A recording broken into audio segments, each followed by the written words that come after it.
अल्लाह के रसूल सल्लल्लाहु ताला अलैहि वसल्लम 53 साल की उम्र में मक्का शरीफ छोड़ करके मदीना शरीफ पहुंचे। कितनी उम्र में? जोर से बोलो। 53 साल। सरकार 10 साल मदीने शरीफ में ज़ाहिरी तौर पर जिंदा रहे।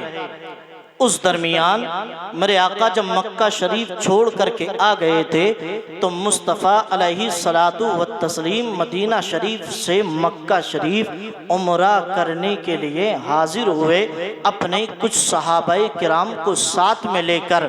अब जब मक्का शरीफ मुस्तफ़ा करीम अलैहि सलातु व तस्लीम पहुँचे और मक्का शरीफ से पहले ही मेरे अजीज़ दोस्तों लोगों ने मक्का शरीफ में ये बात फैला दी कि मदीने शरीफ से मुसलमान मक्का शरीफ पे चढ़ाई कर रहे हैं और वो जंग के इरादे से आए हुए हैं। मेरे आका अलैहि सलातु व तस्लीम ने खलीफाए सोम दामादे पैगंबर हजरत उस्मान ज़ुन्नूरैन रज़ी अल्लाहु तबारका व तआला अन्हु से इरशाद फरमाया, ऐ उस्मान, मक्का शरीफ के लोग तुमसे नरमी से बात करते हैं, तुम्हारे वहाँ पर कुछ यार और दोस्त हैं, तो बेहतर ये होगा कि तुम मक्का शरीफ में जाओ, लोगों से मुलाकात करो और उनके सामने ये बात रखो, हम लड़ाई करने नहीं, हम तो उम्रा करने के लिए आए हैं, हम हज करने के इरादे से आए हैं। हजरत उस्मान मक्का शरीफ में अंदर पहुंचे और जाकर के अपनी बात रखी, लेकिन मक्का के जालिम काफिरों ने, दुश्मनाने इस्लाम ने ये कहा,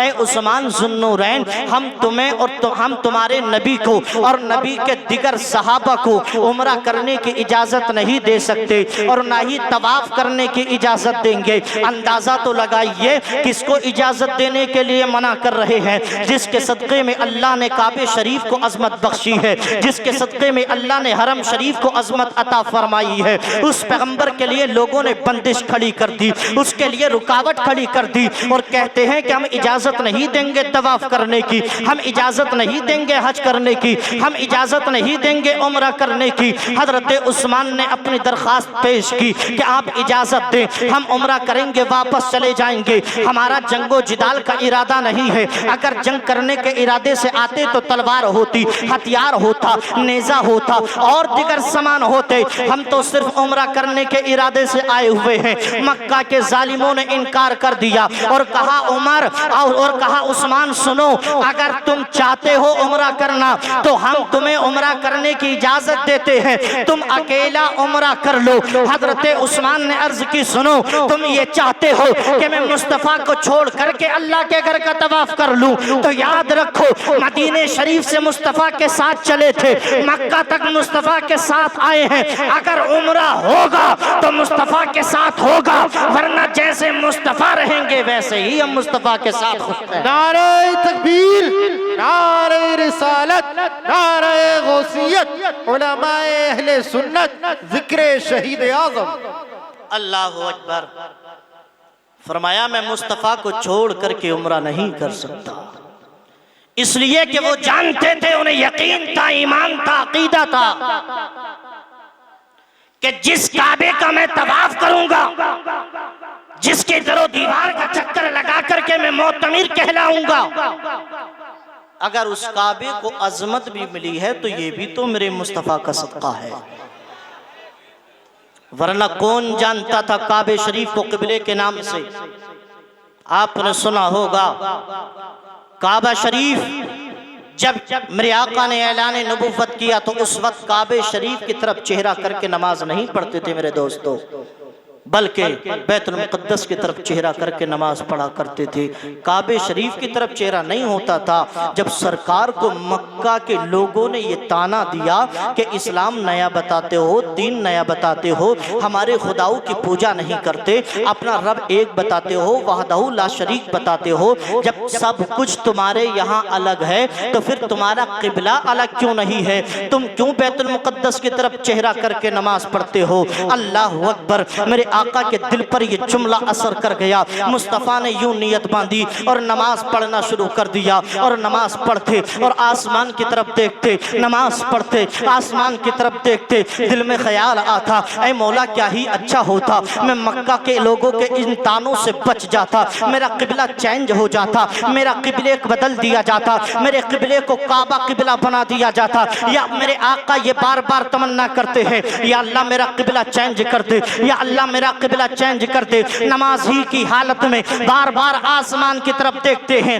अब ये मुस्तफ़ा की अदाएं थी, ये अल्लाह के हबीब की अदाएं थी। मेरे रब ने कुरान में इसका जिक्र कर दिया, क़द नरा तक़ल्लुबा वजहिका फ़िस्समा। ऐ प्यारे, बार बार आसमान की तरफ देखना भी हमें बहुत अच्छा लगता है। तुम जो आसमान की तरफ निगाहें उठाते हो ये हमें बहुत अच्छा लगता है। जरा अंदाजा लगाइए अल्लाह को अपने नबी से मोहब्बत कितनी थी कि मुस्तफ़ा की अदाओं को भी कुरान में जिक्र कर दिया, मुस्तफ़ा के आसमान की तरफ देखना भी कुरान में जिक्र कर दिया। ऐ प्यारे, आसमान की तरफ देखना हमें बहुत अच्छा लगता है। फलानुवल्लियन्नका क़िबलतन तरदा है। ऐ प्यारे, हम तुझे इजाजत देते हैं कि जिस तरफ तू चाहे अपना चेहरा फेर ले, जिधर तू चेहरा कर लेगा उसी को हम तेरा और तेरी उम्मत का किबला बना देंगे। नारे तकबीर, नारे रिसालत, नारे गौसियत, जिक्र शहीद आज़म।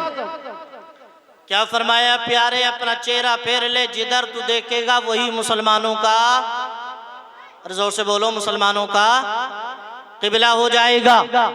अब जो लोग मदीना शरीफ गए हैं या मक्का शरीफ उम्रा करने के इरादे से या हज करने के इरादे से जिनको हाजिरी का मौका मिला है, वो जानते हैं कि वहां पर एक मस्जिद मस्जिद क़िबलतैन है। क़िबलतैन, दो क़िबलों वाली मस्जिद, यानी जिस मस्जिद में सरकार नमाज पढ़ रहे थे और क़िबला चेंज हुआ था। अल्लाह अकबर, ये मदीना शरीफ की हसीन वादियाँ हैं। अल्लाह ताला मुझे आपको मदीना शरीफ की हाज़िरी नसीब फरमाए। अल्लाह पाक हमें मदीने की गलियों की ज़ियारत नसीब फरमाए। मेरे अजीज दोस्तों, अब क़िबला चेंज हो गया। मुस्तफ़ा के चाहने से हज़रत उस्मान काबे के करीब खड़े थे और मक्का के लोगों ने कहा, उस्मान तुम चाहो तो तवाफ कर लो, तुम्हें इजाजत, लेकिन तुम ये चाहो कि मुसलमानों को भी इजाजत दे दी जाए तो हम इजाजत नहीं दे सकते। यार जरा सोचो तो सही, जो पैगंबर मक्का शरीफ में पैदा हुआ, अरे इस शान के साथ पैदा हुआ कि जब वो मक्का शरीफ में पैदा हुए थे तो काबे के अंदर जो बुत रखे थे वो भी मुंह के बल गिर चुके थे, इसलिए कि वो जानते थे आज तो हमारे काबे की पैदाइश हो गई है। अल्लाह अकबर। उस काबे की इजाजत और उस काबे का तवाफ करने से रोका किसको? हमारे नबी की जात को, हमारे मुस्तफ़ा को। अल्लाह अकबर। मक्का शरीफ से बाहर हैं, हज़रत उस्मान मक्का शरीफ के अंदर है, इजाज़त लेने के लिए गए, सुलह करने के इरादे से गए, लेकिन जालिमों ने बात का उल्टा मतलब निकाला और हज़रत उस्मान ज़ुन्नुरैन को कुछ देर तक तो बंद रखा और उसके बाद फिर जब बंद रखा और ये बात मक्का शरीफ में फैल गई कि हज़रत उस्मान ज़ुन्नुरैन को लोगों ने मार दिया, कत्ल कर दिया है और उन पे हमला कर दिया। ये बात मुस्तफ़ा करीम अलैहिस्सलातु व तस्लीम तक पहुँची, सहाबाए किराम तक पहुँची। ये उस्मान ज़ुन्नुरैन वो हैं जिनके निकाह में अल्लाह के रसूल ने अपनी दो बेटियां पेश फरमाई थी, दो बेटियां, रिश्ते में दामाद भी थे। मुस्तफ़ा ने जब इतना सुना तो आप बेचैन हो गए, बेकरार हो गए, सहाबा में खलबली मच गई और सब जनाबे वाला बिल्कुल सहाबा इकराम के अंदर जज्बे ईमानी उभरने लगा, जोश मारने लगा। और मुस्तफ़ा करीम अलैहिस्सलातु व तस्लीम ने जब ये सुना कि मेरे उस्मान को लोगों ने मार दिया है, अल्लाह अकबर, हज़रत उस्मान की खबर सुनते ही मुस्तफ़ा ने दरख्त के नीचे बैठ गए और बैठ करके सहाबा इकराम को हाथ अपने हाथ लिया और हाथ में लेने के बाद फरमाया, लोगों ये बताओ क्या तुम मुझसे वादा करते हो कि हम वापस जब तक नहीं जाएंगे जब तक अपने यार उस्मान के खून का बदला न ले लेंगे, जब तक उस्मान ज़ुन्नुरैन के खून के एक एक कतरे का बदला हम इन जालिमों से ना लेंगे, तब तक हम मक्का शरीफ से वापस नहीं होंगे। मेरे दोस्तों, तारीख के चैप्टर बताते हैं इस बैत के अंदर सबसे पहले अगर किसी ने मुस्तफ़ा के हाथ में हाथ दिया था तो वो जात कोई और जात नहीं बल्कि वो ज़ात हजरत अली मुश्किल कुशा की ज़ात थी। वो हजरत अली की ज़ात बाबरकत थी। हाथों में हाथ दिया, सहाबा ने वादा किया, या रसूल अल्लाह जब तक एक एक कतरे का बदला न लिया जाएगा तब तक हम मक्का शरीफ से वापस नहीं लौटेंगे। इस पूरे मामले को, इस पूरे वाक़ये को अल्लाह ने कुरान के अंदर यूं जिक्र किया, लक़द रदियल्लाहु अनिल मुमिनीन इज़ युबाय्यूनका तहत अश-शजरा। ऐ प्यारे रसूल, हम तुम्हारे उन गुलामों से राजी हो गए जिन्होंने दरख्त के नीचे बैठ करके तेरे हाथ में हाथ दिया और ये वादा किया है कि हम हज़रत उस्मान की कुर्बानी का बदला लेंगे। ऐ अल्लाह के रसूल, ऐ प्यारे हबीब, इन सबको ये खुशखबरी सुना दो कि अल्लाह ताला तुम सबसे राजी हो गया है। नारे तकबीर, नारे रिसालत, नारे गौसियत, मसलके आला हजरत, जिक्र शहीद आजम। फरमाया, ऐ प्यारे रसूल, आप इनसे इरशाद फरमा दें कि अल्लाह पाक तुम सबसे राजी हो गया है। अल्लाह अकबर। ये हजरत उस्मान ज़ुन्नुरैन, लेकिन हालांकि हजरत उस्मान ज़ुन्नुरैन पर हमला नहीं किया था, बखैरो आफियत सलामती के हजरत उस्मान ज़ुन्नुरैन फिर वापस आए और मुस्तफ़ा करीम अलैहिस्सलातु वत्तस्लीम की बारगाह में हाज़िरी पेश की। उसके बाद फिर सुलह नामा पेश किया गया, जिसको तारीख़ में सुलह हुदैबिया के नाम से जाना और पहचाना जाता है। आपको मालूम है सुलह हुदैबिया में क्या हुआ था? चंद शर्तें रखी थी इन जालिमों ने, चंद शर्तें, और बिल्कुल अकल के खिलाफ, बिल्कुल अकल के खिलाफ। क्या?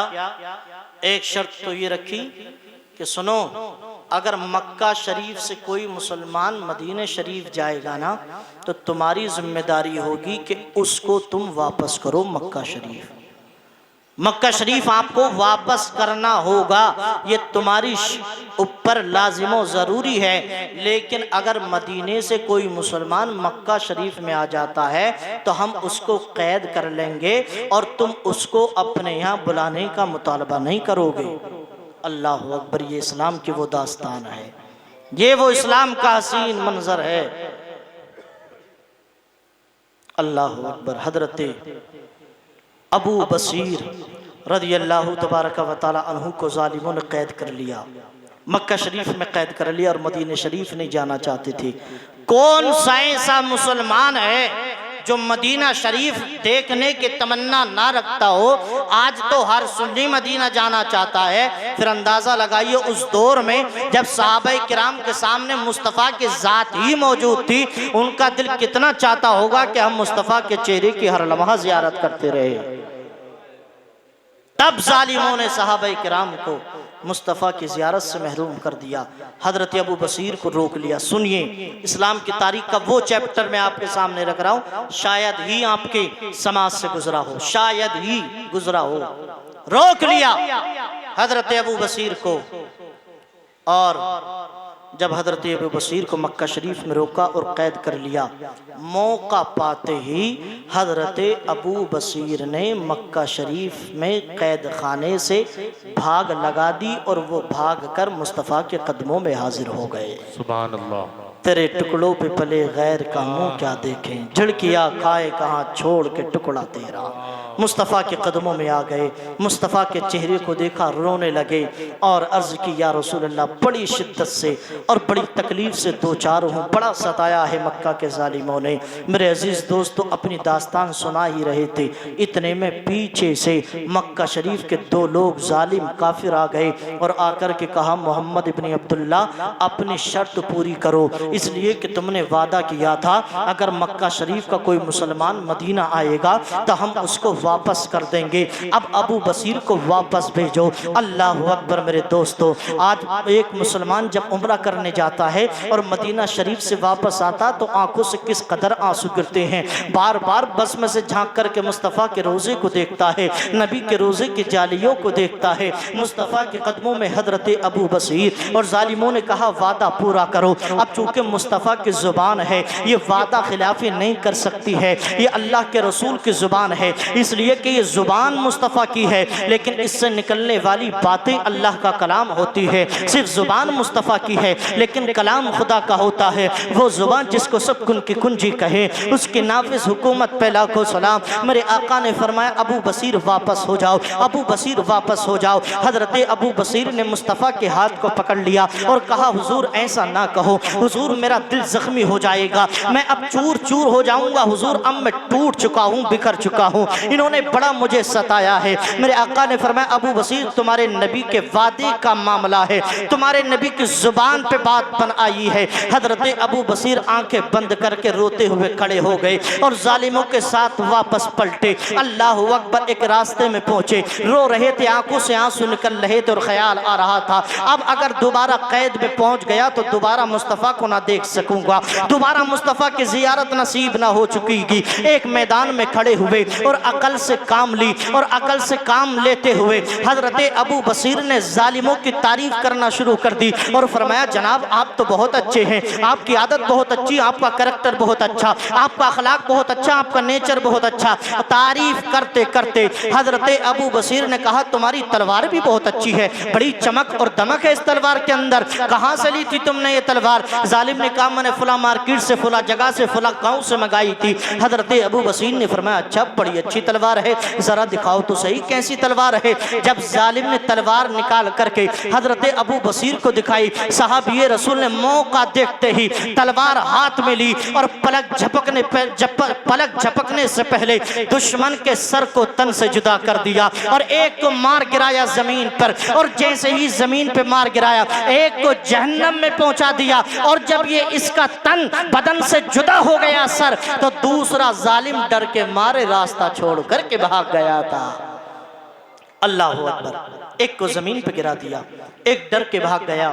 अब ना तो ये मक्का में थी ना मदीना में थी, बीच में थी, मक्का और मदीना शरीफ की सरहद पे थे। एक भागा, एक वापस लौट गया।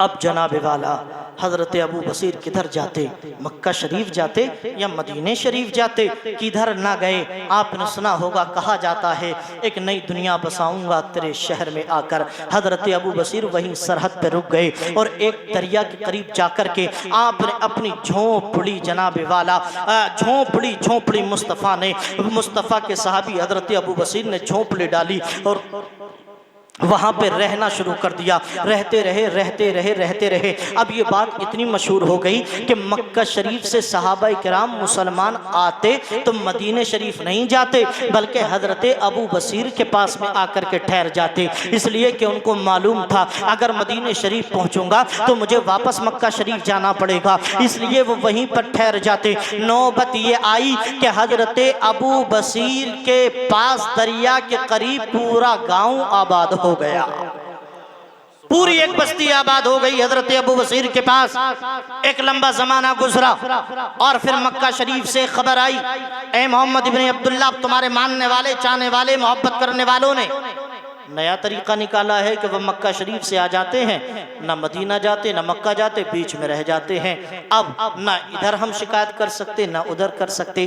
तो मेरे मुस्तफ़ा ने फरमाया, सुनो, मैंने तो वादा ये किया था ना कि जो मदीने में आएगा उसको वापस करूँगा, मेरे पास तो कोई आया ही नहीं तो वापस किसको करूँ। अल्लाह अकबर। हज़रत अबू बसीर बार बार ख़त लिखते और मुस्तफ़ा की बारगाह में भेजते और अर्ज़ करते, हुजूर आपको देखने की तमन्ना है, क्या आ जाएं? हुजूर आपको देखना चाहते क्या मदीने शरीफ आ जाएं? मेरे आका इनकार कर देते, अबू बसीर नहीं, हम अपने वादे के खिलाफ काम नहीं कर सकते, अगर मदीने आओगे तो हमें वापस मक्का शरीफ भेजना पड़ेगा। ये तड़पते तड़पते वक्त गुजारते रहे और जिंदगी के उस पड़ाव पे पहुंच गए कि जनाब वाला ये बीमार हो गए, बिस्तरे अलालत पे लेट गए। इधर ये बिस्तरे अलालत पे लेटे, उधर से मक्का शरीफ से एक खत मदीने शरीफ आता है और उसमें ये लिखा जाता है कि हमारे और तुम्हारे दरमियान जो शर्तें लागू की गई थी, आज के बाद हम उसको ख़त्म करते हैं। अब मेरे सरकार ने एक ख़त लिखा और ख़त में सलाम लिखा और सलाम लिखने के बाद अबू बसीर का नाम लिखा और उसमें लिखा, अबू बसीर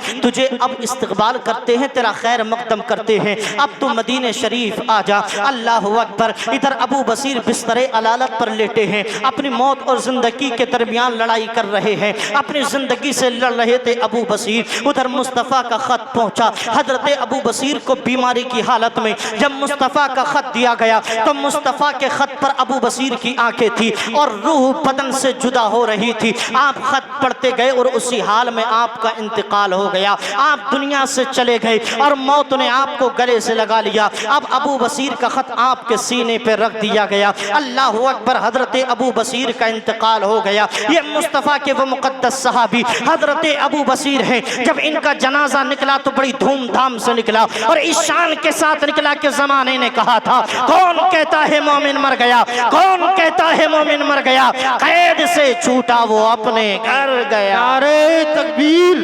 नारे रिसालत, नारे गौसियत, उलमाए अहले सुन्नत, जिक्र शहीद आज़म। ये उस वक्त की बात है जब हजरत उस्मान ज़ुन्नुरैन के मामले को लेकर सुलह हुदैबिया का वजूद अमल में आया। अब मुस्तफ़ा अपने सहाबा को, हजरत उस्मान को वापस लेकर के मदीने शरीफ वापस आ गए और उम्रा मुस्तफ़ा ने नहीं किया। ये वो तीसरे सहाबी हजरत उस्मान ज़ुन्नुरैन हैं जिनको अल्लाह के रसूल ने अपनी दो बेटियां भी अता फरमाई और यही एक ज़ात ऐसी ज़ात थी जिससे रसूलुल्लाह भी हया फरमाया करते थे। मेरे मुस्तफ़ा भी हया फरमाते थे। ऐसे हयादार और सिर्फ मुस्तफ़ा ही नहीं बल्कि अल्लाह पाक और अल्लाह के फरिश्ते भी हजरत उस्मान ज़ुन्नुरैन से हया फरमाया करते थे। और इतना एहसान हजरत उस्मान ज़ुन्नुरैन का है, ऐसे दौर में इन्होंने कलमा शरीफ पढ़ा कि जनाब वाला फरमाते मर्दों में छठे नंबर पे जिसने कलमा शरीफ पढ़ा वो ज़ात हजरत उस्मान की ज़ात है। सुभान अल्लाह। हजरत उस्मान ज़ुन्नुरैन की ज़ात है। इतना जुल्म करते लोग, सताते, मारते, जुल्म ज़्यादती करते इन पर, इनके घर वालों पर, लेकिन इन्होंने कह दिया अब जिंदगी दे सकते हैं लेकिन इस्लाम का दामन किसी भी सूरत में छोड़ नहीं सकते हैं। ऐसा जज्बा और ऐसा ईमान पुख्ता था और ऐसी इस्तिकामत हजरत उस्मान ज़ुन्नुरैन के ईमान में थी और मुस्तफ़ा से इतनी मोहब्बत, प्यार और लगन करते कि जब भी मुस्तफ़ा याद फरमाते फौरन लब्बैक कह कर के हाजिर हो जाते, फौरन मुस्तफ़ा के कदमों में आप हाजिर होते और मुस्तफ़ा के हर हुक्म पर लब्बैक कहते। इतना प्यार मुस्तफ़ा से करते थे, इतनी मोहब्बत मुस्तफ़ा से करते थे, इतना इश्क मुस्तफ़ा से करते थे कि मेरे आका ने एक दिन ऐलान किया, लोगों इस्लाम को कुछ माल चाहिए, इस्लाम को कुछ माल की जरूरत है। कोई खड़ा ना हुआ, हजरत उस्मान ज़ुन्नुरैन खड़े हो जाते हैं और फरमाते हैं हुजूर आप क्यों परेशान होते हैं, अल्हम्दुलिल्लाह मैं 200 मुसलमान का खर्चा उठाने के लिए तैयार हूँ। सुभान अल्लाह, सुभान अल्लाह। कितने? 200 फौजियों का, 200 फौजियों का, 200 फौजी। अब फौजियों के खर्चे का मतलब समझते हैं आप? सवारी भी चाहिए, नेज़ा भी चाहिए, तलवार भी चाहिए, जैकेट भी चाहिए, रास्ते के अखराजात भी चाहिए। इस तरह से हजरत उस्मान ज़ुन्नुरैन ने अर्ज़ की हुजूर आप क्यों गमगीन होते हैं, आपका खादिम उस्मान मौजूद है, 200 फौजियों का खर्चा देने के लिए मैं तैयार हूँ। मेरे आका ने फिर इरशाद फरमाया कि अभी कुछ और ज़रूरत है, अब कोई और खड़ा हो जाए और वो ऐलान कर दे। कोई खड़ा ना हुआ। हजरत उस्मान ज़ुन्नुरैन फरमाते मुझे ऐसा लग रहा था जैसा मेरा सीना फटने वाला है कि यार मुस्तफ़ा को भी जुबान खोलने की ज़रूरत पड़ रही है। हम मौजूद हैं और मुस्तफ़ा अपनी ज़ुबान मुबारक खोल रहे हैं। हज़रत उस्मान ज़ुन्नुरैन कहते हैं मैं फिर खड़ा हो गया और मैंने अर्ज़ की हुजूर आप कैसी बात करते हैं, अगर इस्लाम को और ज़रूरत है तो मैं ऐलान करता हूँ कि अब 200 नहीं 400 फौजियों का खर्चा देने के लिए उस्मान तैयार है। जिंदाबाद, अल्लाह, उस्मान तैयार है। मेरे आका ने फिर तीसरी मर्तबा ऐलान कर दिया कि कुछ और चाहिए। हजरत उस्मान ज़ुन्नुरैन फिर खड़े हो गए, फिर बैठे, फिर ऐलान किया। फरमाते हैं कि मेरे पास 800 फौजियों का खर्चा उठाने की सलाहियत और काबिलियत थी और मैंने 800 फौजियों का खर्चा उठाने के लिए तैयार हो गया, लेकिन मुस्तफ़ा ने 5वीं मर्तबा फिर कहा और ये इरशाद फरमाया, अब और कोई है जो 200 फौजियों का और खर्चा उठा ले। अल्लाह अकबर। हजरत उस्मान ज़ुन्नुरैन कहते हैं, फिर मुझसे बर्दाश्त ना हुआ, फिर मेरे ईमान ने जोश मारा, फिर ईमानी हरारत मेरे जिस्म में दौड़ने लगी। फिर मैं खड़े होकर के अर्ज की, या रसूल अल्लाह, अगर ऐसी बात है तो 800 फौजी तो क्या, अब 1000 फौजियों का खर्चा उस्मान अदा करेगा, उस्मान बर्दाश्त करेगा, उस्मान 1000 फौजियों का खर्चा देगा, उनके खाने पीने का खर्चा भी दिया जाएगा, उनकी सवारी का खर्चा भी दिया जाएगा, उनको नेज़ा और तलवार और जैकेट भी दी जाएगी, और जो भी जरूरत का सामान होगा वो उस्मान अदा करेगा। मेरे आका फरमाते हैं, ए उस्मान ज़ुन्नुरैन, अल्लाह ने तेरी इस अदा को इतना पसंद कर लिया, इतना पसंद कर लिया है कि अल्लाह पाक ने आसमानों के ऊपर हूरों के साथ तेरा निकाह फरमा दिया है। नारे तकबीर, नारे रिसालत, नारे गौसियत, अज़मते सहाबा, जिक्रे शहीद आज़म। फरमाया, उस्मान, अल्लाह ने तेरा निकाह हूरों के साथ फरमा दिया है। अल्लाह अकबर। ऐसा जज्बा था। आज तो हाल ये है जनाब वाला, अगर मस्जिद के नाम पे कुछ लोगों से मांग लिया जाए ना, मांग लिया जाए, जुम्मे की नमाज में अगर खतीब साहब, इमाम साहब ये ऐलान कर दें कि मस्जिद के काम के लिए 1000-2000 की ज़रूरत है, तो ऐसे जनाब वाला सर नीचे को डाल करके बैठ जाएगा कि जैसे सांप सूंघ करके चला गया हो, बिल्कुल खामोश हो जाएगा, ऐसे जैसे इसको कुछ सुनने में नहीं आ रहा, बहरा बन जाता बहरा। ये आज की कौम का हाल है। 10 रुपये, 50 रुपये, 100 रुपये अपनी खुशी से मुसलमान मस्जिद में देने के लिए तैयार नहीं है। और जुल्म बालाए जुल्म ये करेगा कि जो हफ्ते भर से नोट पूरी मार्केट में ना चला होगा, वो खामोशी के साथ या तो इमाम को दे देगा या मस्जिद की गुल्लक में डाल देगा। बस 2 काम रह गए। जो सबसे पुराना फटा सड़ा हुआ, समझ रहे, जमाने जाहिलियत का नोट होगा, वो या तो इमाम साहब के हाथ में देगा खामोशी के साथ, समझ रहे, हाथ दबा करके देता है। इमाम साहब समझते हैं शायद कि 1500 का नोट दे रहा है, लेकिन वो 10 का होता है। अच्छा, नया नोट अगर देता है हजरत, तो फिर दबा कर नहीं देता, फिर जितना हो सकता है उतना लंबा करके देता है। 10 का नोट, हाँ ये हकीकत है, हकीकत है मेरे भाई। 10 का नोट इतना लंबा करके देगा कि बस पूछो मत, ऐसा लगेगा जैसे कि क्या कितनी बड़ी नेमत दे रहा है मेरे भाई। ऐसा दीजिए कि दाएं हाथ से दो तो बाएं हाथ को पता ना चले। ये है देने का तरीका। इस्लाम की राह में खर्च किया करो। जो सदका व खैरात करता है, अल्लाह की राह में खर्च करता है, अल्लाह पाक उससे परेशानियां दूर फरमा देता है, अपनी रहमतों का नुज़ूल फरमाने लगता है। सुभान अल्लाह, अल्लाह अकबर। 1000 ऊंट, और ऐसा जज्बा, ऐसा जज्बा हजरत उस्मान को, ऐसा जज्बा था कि हजरत अबू बकर सिद्दीक के दौर में, खिलाफत के दौर में कहत साली आ गई, कहत साली। और जब कहत साली आई, परेशानी का सामना करना पड़ा, तो जनाब वाला उस वक्त हजरत उस्मान ज़ुन्नुरैन के घर 1000 ऊंट और उन पे अनाज और गल्ले की बोरियां लटक करके आई। 1000 सवारियों पर अनाज और गल्ला आया। जब मुसलमानों को पता चला कि कहत साली है और हजरत उस्मान के घर 1000 ऊंटों पर अनाज और गल्ला आया है, तो सब हजरत उस्मान ज़ुन्नुरैन के घर पहुंचे। इससे ये बात तो पता चली है कि एक मुसलमान अगर दीनी काम के लिए दूसरे मुसलमान के दरवाजे पर जाता है तो वो इसी उम्मीद के साथ जाता है कि अल्लाह ने इसको अता किया है, तो हो सकता है ये अल्लाह के राह में 10-20 रुपए खर्च भी कर दे, इसी उम्मीद से जाता है। तो आपके दरवाजे पे कोई आए तो उसको झिड़को मत, बुरा मत कहो, अल्लाह का शुक्र अदा करो कि अल्लाह ने तुम्हें देने के काबिल बनाया है। समझ रहे, अल्लाह ने देने के काबिल बनाया है। वरना ये सोचिए कितने लोग जिंदगी भर भीख मांगते मांगते इस दुनिया से चले गए। कैसी कैसी जिंदगी लोगों ने काटी। कभी तजर्बा कीजिए जंक्शनों पे जाकर, कभी तजर्बा कीजिए होटलों के सामने जाकर के। बहर सूरत ये एक अलग बात है। अल्लाह का शुक्र अदा कीजिए। दरवाज़ा खटखटाया हजरत उस्मान ज़ुन्नुरैन का। हजरत उस्मान बाहर निकले, सहाबा किराम को देखा, सलाम दुआ, और उसके बाद फरमाया बताओ कैसे आना हुआ।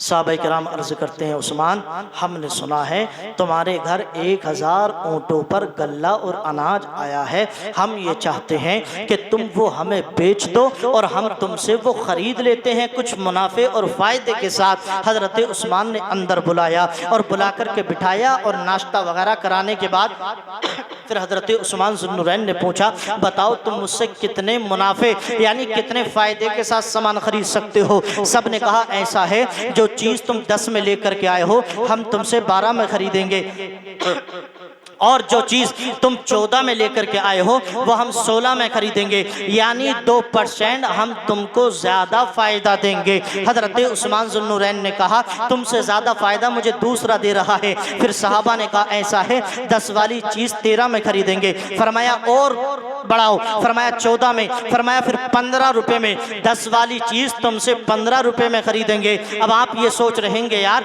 हज़रत उस्मान को दे देना चाहिए था 4 रुपये के फ़ायदे पर, दे देना चाहिए था 5 रुपए के फायदे पर। ये यकीन ये तुम्हारी और मेरी सोच है, जरा सुनते चलो मचल जाओगे, खुश हो जाओगे। हजरत उस्मान ने कहा मैं 5 रुपए के फायदे पर भी नहीं दे सकता। मक्का शरीफ में, मदीने शरीफ के मुसलमानों ने, अरब शरीफ के मुसलमानों ने, नबी के सहाबा ने फरमाया, उस्मान ये तो बताओ सारे ताजिर तो इसी दरबार में बैठे हैं, फिर तुमको फायदा ज्यादा दे कौन रहा है। हजरत उस्मान ज़ुन्नुरैन फरमाते हैं, सुनो मुझे फायदा इतना बड़ा मिल रहा है कि एक के बदले में 10 रुपए मिल रहे हैं, मुझे एक के बदले में 10 का फायदा मिल रहा है। हजरत उस्मान से सहाबा ने पूछा, वो ऐसा कौन सा ताजिर है हमें भी बताओ, वो ऐसा कौन सा बिजनेसमैन है हमें भी बताओ। हजरत उस्मान कहते हैं वो कोई ताजिर दुनियादार नहीं है, बल्कि वो ताजिर परवरदिगार आलम है, वो अल्लाह की जात है। अल्लाह ने ऐलान किया है कि जो बंदा 1 रुपया मेरी बारगाह में खर्च करेगा हम उसको 10 रुपए अता फरमाएंगे। नारे तकबीर,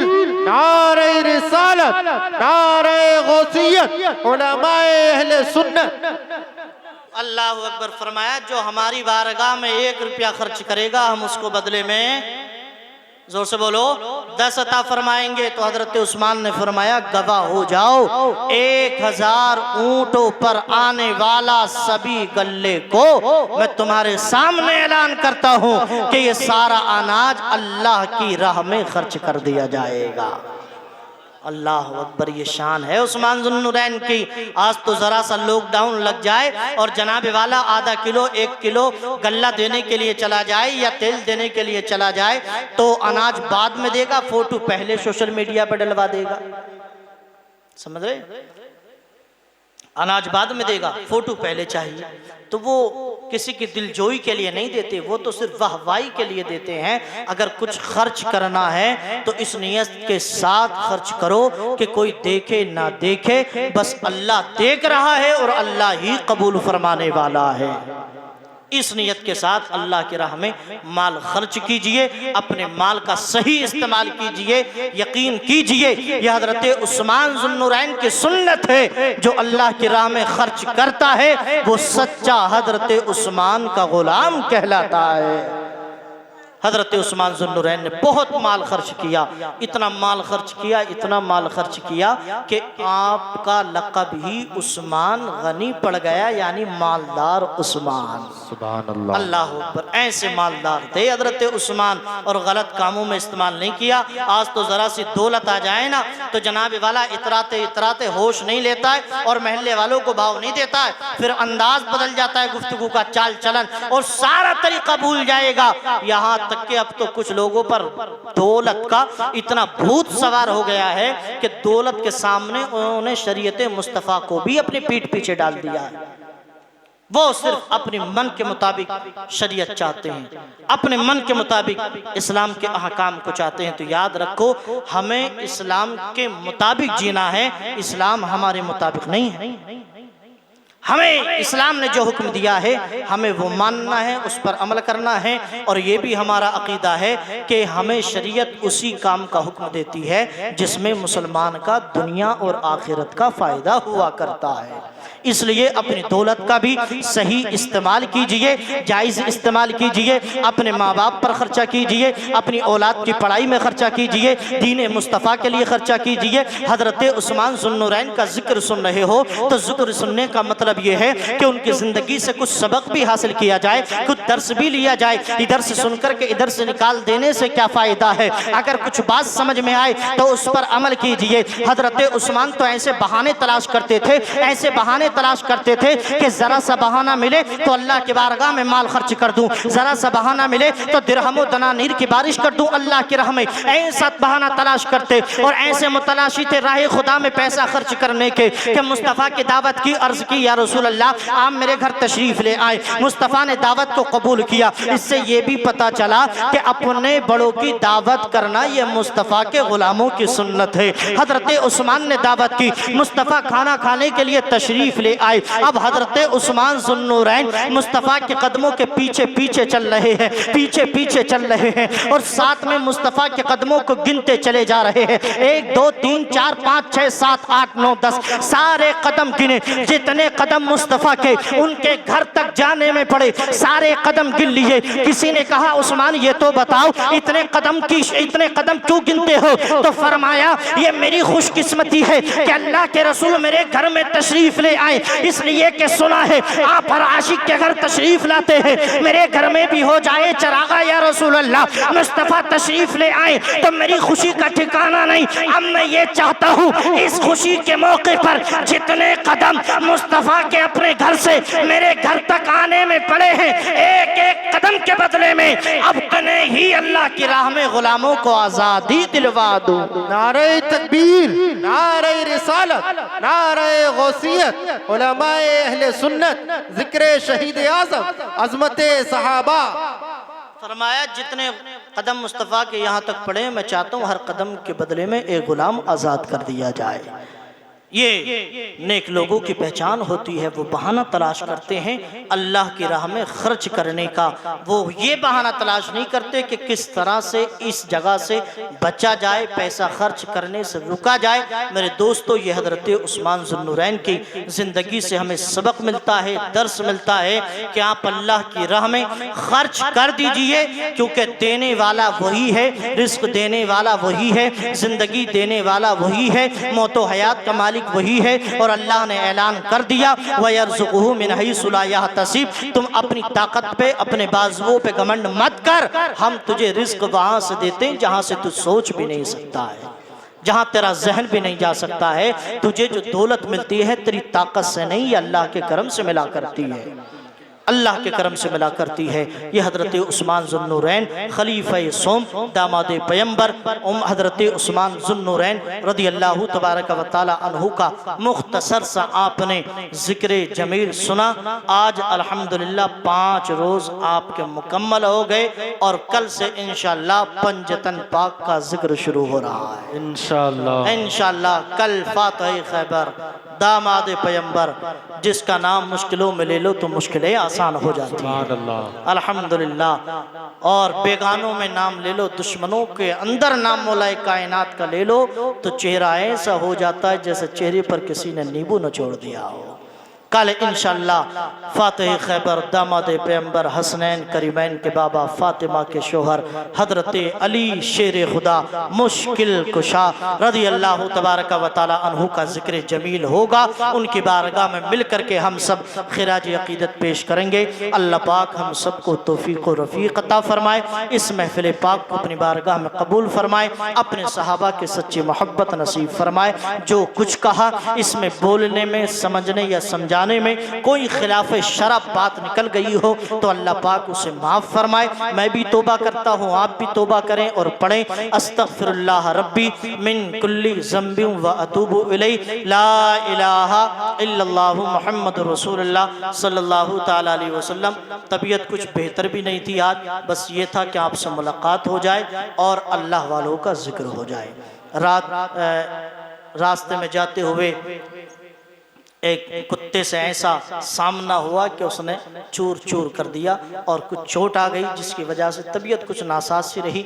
इसलिए लेकिन जो कुछ भी हुआ, जो कुछ बन सका वो आपके सामने पेश किया और बेहतर से बेहतर बात आपको बताने की कोशिश की। बस अल्लाह पाक अपनी बारगाह में कबूल फरमा ले। व मा तौफीक़ी इल्ला बिल्लाह। अस्सलामु अलैकुम व रहमतुल्लाह।